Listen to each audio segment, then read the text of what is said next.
Assalamualaikum warahmatullahi wabarakatuh. Pada kesempatan kali ini kita akan sharing di sini. Eh, saya buat video ini sekitar pukul 1 malam. Ini terkait dengan keresahan-keresahan teman-teman guru yang banyak sekali muncul saya lihat di WhatsApp, di grup-grup Facebook ya. Seputar pertanyaan-pertanyaan yang paling banyak muncul di grup ya. Ini mudah-mudahan dengan adanya video ini bisa meringankan sedikit kepala teman-teman yang ingin ikut P3K nanti. Ini saya sudah baca baik-baik sumbernya, jadi tidak perlu ragu lagi setelah nonton video ini ya. Saya harap pertanyaan-pertanyaan seperti itu tidak muncul lagi di grup, karena yang paling banyak muncul ya pertanyaan-pertanyaan yang akan saya jawab pada video kali ini nanti ya. Bagi yang baru bergabung, mohon bantuannya untuk klik subscribe. Bagi yang sudah subscribe, terima kasih ya.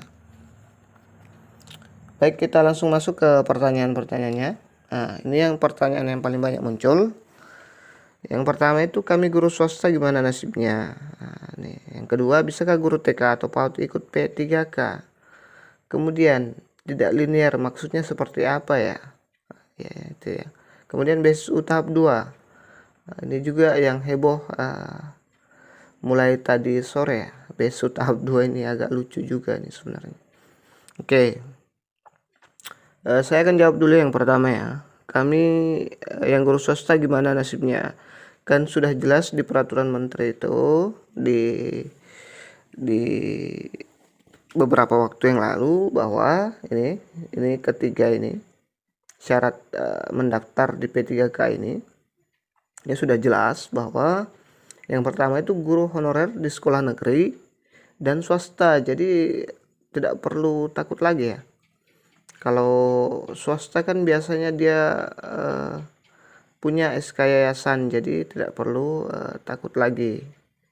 Kalau misalnya di Depak atau kemana kan dia punya simpatika yang sama dengan Dapodik. Kalau di Kemendikbud atau Kementerian Pendidikan dan Kebudayaan itu kita pakai Dapodik. Kalau di Depak kita pakai simpatika ya. Jadi sama saja kan ya. Termasuk guru X tenaga honorer kategori 2. Jadi K2 juga bisa nanti daftar P3K yang belum pernah lulus seleksi menjadi PNS ya. Yang belum pernah lulus menjadi seleksi PNS atau P3K di tahun sebelumnya. Jadi yang belum pernah lulus PNS, belum pernah lulus di P3K di tahun sebelumnya ya. Kemudian terdaftar di data pokok pendidikan Dapodik. Nah, ini umumnya ya, yang mereka pahamkan Dapodik aja tuh. Nah, tapi di sini sudah dirangkul semua ya di yang pertama ini, yang nomor 1 ini ya. Kemudian lulusan pendidikan profesi guru PPG saat ini tidak mengajar.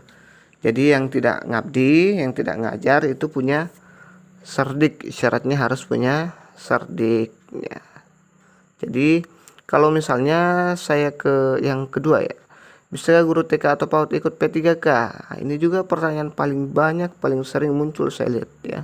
Ini bisa, ini kan negeri dan swasta bisa. Nah, kemudian kemarin kan waktu menerima BSU itu kan banyak juga guru TK yang menerima BSU. Jadi saya pikir tidak perlu ragu lagi ya.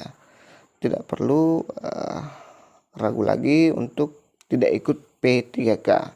Persiapkan saja diri Anda dari sekarang gitu ya.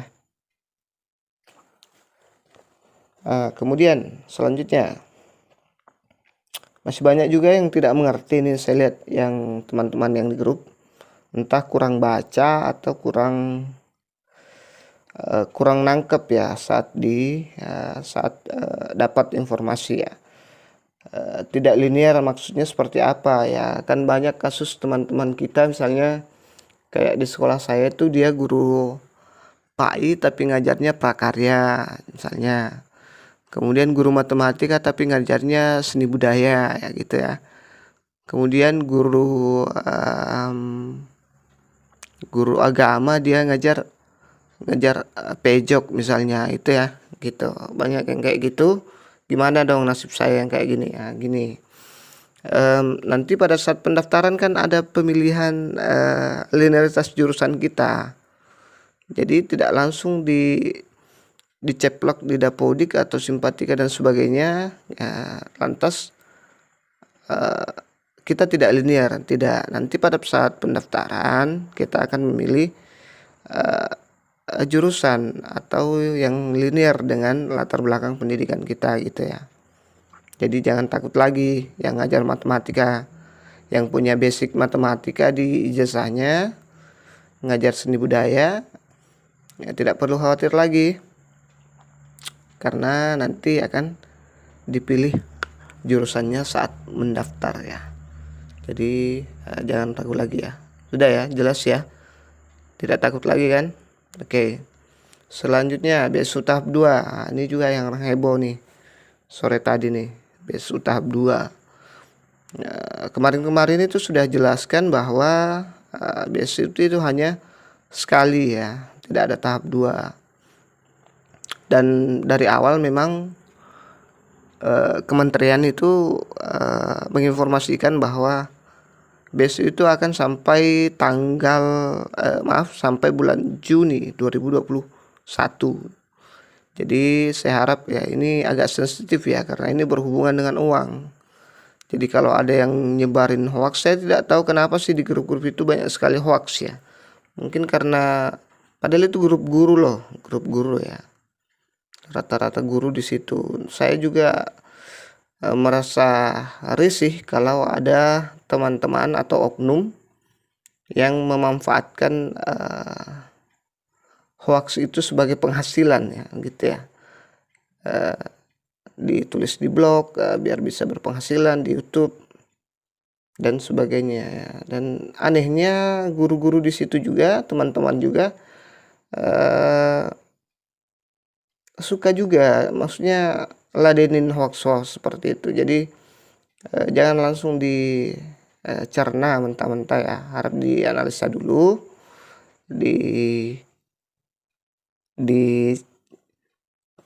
dianalisa dulu baik-baik informasi yang masuk di grup, karena di grup itu bukan hanya guru yang masuk, saya lihat banyak juga blogger, vlogger dan pencari uang ya.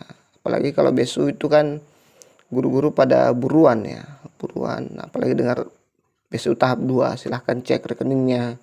Bahkan tadi banyak yang pergi cek rekeningnya ya blank ya, zong, tidak ada apa-apa karena Anda sudah dapat kan. Itu cuma sekali ya Bapak Ibu ya. Jadi jangan termakan zong. Nah, kayak gini gambarannya saya perlihatkan ya.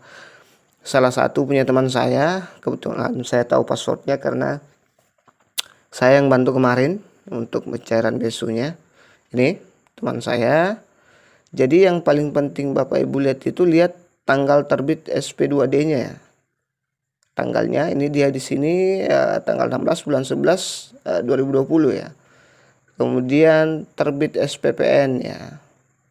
Tanggal 2016 November 2020. Jadi jangan terpancing di sini. Tadi banyak yang terpancing di sini.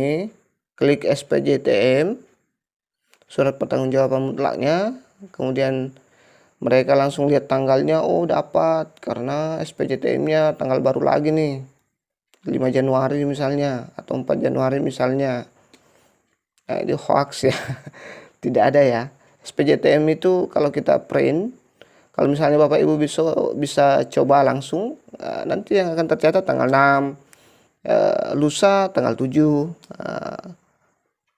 dan seterusnya. Dia akan mengikuti hari Bapak Ibu klik SPJTM itu. Jadi jangan sumringah ya. Ya gitu ya, paham ya. Nah, mudah-mudahan ini bisa menjawab semua pertanyaan dari teman-teman, bisa sedikit plong kepalanya. Intinya persiapkan diri teman-teman mulai sekarang. Ayo mulai belajar ya, biar kita bisa sama-sama lulus nantinya. Oke, itu saja mungkin yang sempat saya share pada kesempatan kali ini. Lebih dan kurangnya mohon dimaafkan. Terima kasih sudah nonton. Jangan lupa subscribe, like, dan share ya. Assalamualaikum warahmatullahi wabarakatuh.